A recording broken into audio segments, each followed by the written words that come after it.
Hey guys, we're not out on the range today. We're actually down in my basement. I've had quite a few questions here recently on the details of this LMT rifle that I recently put together. So I thought for the first time I would do a build video of this rifle. I haven't done any sort of these build videos in the past. Most of my videos, as you've seen, are us out shooting out on the range. But because I have had so many questions regarding the details of this rifle, I thought it'd be a good idea to go ahead and put a short video together going over the details of this build. So we'll start at the front here. First and foremost, this is one of the new manufactured Allen Engineering AEM5-30 suppressors. This is one of the new models that are being manufactured by Trajectory Arms. Got this suppressor when they were first announced, as I thought it would be pretty cool to do a semi-automatic build incorporating the suppressor. For those that don't know, the AEM5-30 suppressor goes on the same as a 30 cal suppressor, and it attaches via the same mounting system as the other AEM5 suppressors. So on the Mark 12 and some of the other rifle systems that accept the AEM5-30, the OpSync 12th model, and even the Otter Creek Labs one-piece mounts. For the OCM5 suppressors. The suppressor is a 30 caliber suppressor. It is a little bit longer than an AEM5. I don't have an AEM5. I have an Otter Creek Labs OCM5, but as you can see, it is approximately 1.5 inches, 2 inches longer than an AEM5 OCM5 suppressor. So there you can kind of see the size comparison between the two. If I wanted to, I could spin this off and spin on the OCM5. That would not be a good idea. But the cool thing is I can take this suppressor and I can spin it on to my Mark 12. And we may do that sometime. We'll see how that sounds on a Mark 12 compared to the OCM5. And then as you've seen previously, my friend Jeff, he does have an AEM5. So it might be kind of neat to see all three suppressors out on the range on the same host, 556 host, to see how they compare. Let me spin this off and I'll show you kind of what's going on underneath here. With that out of the way, next on, we'll go over the barrel before we go over the muzzle device and the gas block. A lot of people have asked what LMT barrel this is. It's actually not an LMT barrel. I couldn't use an LMT barrel for reasons I'll get into with the gas block, but this is a Proof Research stainless barrel that started life as an 18-inch barrel. And then I shipped it off to D. Wilson to have him convert it to MWS and to shorten it to 16.56 inches. That's a pretty odd length, but that 16.56 inches is what's required for the muzzle brake to be the correct distance from the tapered gas block. This gas block is in, I'm going to butcher their name, Allegheny Arms. Tapered gas block for the OpSync AEM5 model suppressors. This gas block, as far as I know, is only available in a .750 gas block journal size, which is why I could not use an LMT barrel. The LMT gas block journals were quite a bit larger, and at the time I didn't know that you could bore these gas blocks out for a larger gas block journal. So I was looking for a 308 barrel with a rifle length gas system and a 750 gas block journal, and this Proof Research barrel ticked all the boxes. Just required a little bit of conversion by D. Wilson, shortened it up. The muzzle brake is an Allen Engineering 5/8 by 24 30 caliber muzzle brake.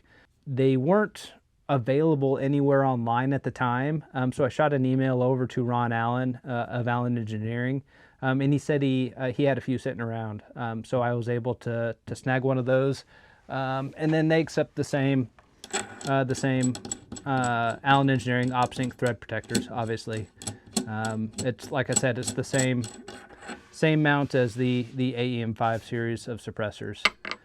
Moving on back from the muzzle brake and the gas block, the gas tube, I could not use a standard rifle length gas tube.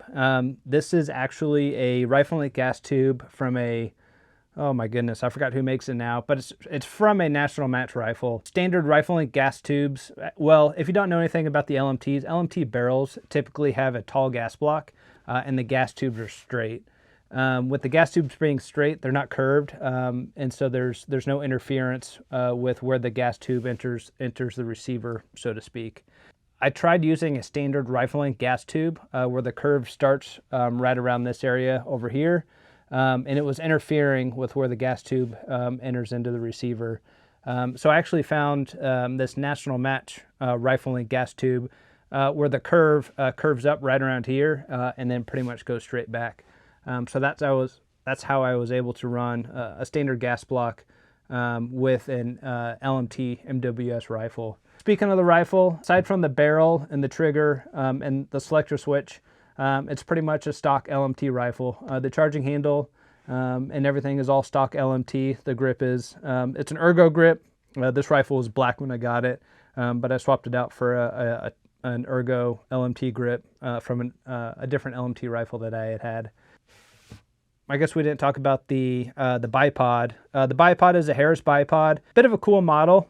This model, I don't know if it's exclusive to Badger Ordnance, but it's a model that Badger Ordnance sells.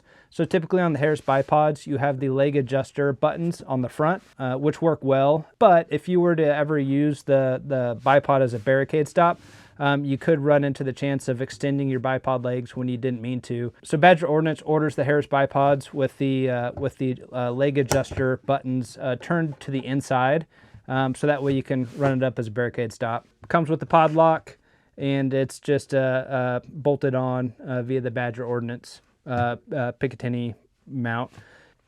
Moving on back, the scope is a Bushnell Elite Tactical LRTS.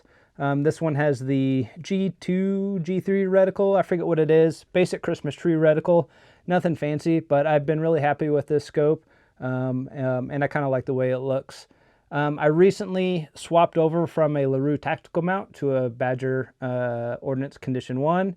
The LaRue mount I had was a 20 MOA mount, and this Badger Ordnance Condition 1 mount is also a 20 MOA mount. Moving on back, the trigger, pretty typical. It's a Geisley SSAE. Real happy with those triggers. The selector switch is a Badger Ordnance ambi selector switch. This is set to the 60-degree option, which is kind of cool. And then to finish it off, standard LMT back here. Like I said, this was a factory LMT rifle from the beginning. So LMT charging handle, LMT receiver extension, LMT SOP mod stock. This is actually an older LMT stock. I had this on a rifle or a lower I had purchased circa 2012. It's a little bit darker than the new production LMT tan or flat dark earth that seemed to be more Magpul flat dark earth. So this color more matches the taupe, the Knights Armament taupe accessories. Speaking of color, that's a lot of questions I get asked is what color is the Cerakoted in? It's actually not Cerakoted. It's Rattlecan. It is Rapco Field Drav Brown. One of my friends had purchased a few cans of this paint, painted one of his rifles with it. I thought it looked really good, so I ordered some as well, sprayed it up, and I think it's a pretty good looking color. So far, I haven't had this out at the range all that often. It's only been out to the range a couple times, but it's wearing in a few spots, but it's overall it's holding up pretty well. The suppressor is spray painted the same color. I don't know how well it's going to hold up to the heat. I've probably only put 20 rounds through the suppressor since I've sprayed it. So we will see if it starts to change colors as I put some more rounds in it. But I think that about covers it. I think I about hit all the main pieces, but that's really about it. Most people were interested in the barrel combination. They were interested in how the Allen Engineering suppressor kind of fit with an LMT rifle. I will say that I did get obviously some pretty significant inspiration from the Knights M110. As you've seen in some of my previous videos, my buddy Jeff does have an M110 with the M110 suppressor. So there definitely is some M110 inspiration vibes going on with this, no doubt about that. Obviously, obtaining an M110 nowadays, let alone an M110 suppressor, is pretty difficult. I'm more of an LMT fan than a Knights fan. I have quite a few other LMT rifles, so I kind of wanted to put something together, and it all worked out pretty well. The AEM5-30 suppressor is a little bit shorter than an M110 suppressor. I believe the M110 suppressors, I think it's another 2 or 3 inches longer than this. Then obviously the M110 barrel is quite a bit different. So the M110 has a longer 20-inch barrel. But I think that about covers all the details of this build, other than the barrel and the gas block. It's all pretty basic LMT. Let me compare it to the length of, let's say, like an 18-inch Mark 12, so that way you guys can kind of see it compared size-wise. All right, so I have a Mark 12 Mod O. This is a complete PRI rifle. This rifle has the Otter Creek Labs OCM5 suppressor, as you've seen before. And we'll kind of back up the grips to where they're about the same.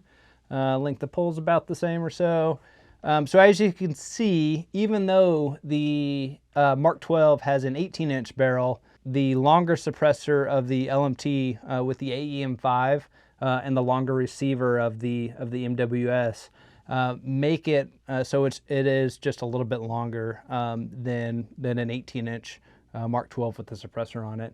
So that kind of gives you an idea of how long it is. Some of the pictures that I posted show this rifle, and it appears that the suppressor is longer than it really is. It is a long suppressor, don't get me wrong. I think it's probably the longest suppressor I own right now. Maybe not. But anyways, it's not as absurdly long as like an M110. We do have plans to get out on the range with Jeff and his M110. We'll do some side-by-side shooting and some sound comparisons, so look forward to that video. If you guys want to see any more breakdown build videos for any of my other rifles, I'm certainly happy to do that. Like I said, this is the first time I've done it. I don't know how this video is going to turn out, so we'll see how it goes. If you have any questions, leave them in the comments. Thank you.